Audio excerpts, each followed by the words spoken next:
আমার মাননীয় সংসদ সদস্য খুব সুন্দর সুন্দর বক্তৃতা দিয়েছেন। বক্তৃতাগুলো পল্টন ময়দান, প্রেস ক্লাব, ঢাকার রাজপথের জন্য, মুক্তাঙ্গন অনেক বেশি জুসি, অনেক বেশি প্রাসঙ্গিক। মাননীয় স্পিকার, আমার মনে হয় উনি সব পড়েছেন, শুধু বিলটা পড়েননি। এই বিলটা এনেছি, বিলটার প্রথম লাইনেই দেওয়া আছে, যেহেতু মানবাধিকার কমিশন অধ্যাদেশ 2025 এর বিষয়ে সংশ্লিষ্ট স্টেকহোল্ডারদের সহিত অধিকতর পরামর্শ যাচাই বাছাই করা প্রয়োজন,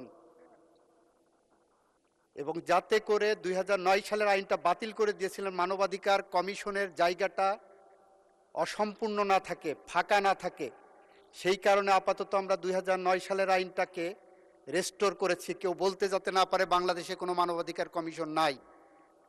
সুতরাং সব পড়লাম, প্রথম লাইনটাই পড়লাম না, যে 2025 সালের আইনটা আমরা অধিকতর যাচাই বাছাই করার জন্যই এনেছি। কেন অধিকতর যাচাই বাছাই করার প্রয়োজন মাননীয় স্পিকার? 2025 সালের যে অধ্যাদেশটা আমাদের সামনে এনে দেওয়া হয়েছে, এই অধ্যাদেশের দুইটা ইমপ্লিকেশন আছে।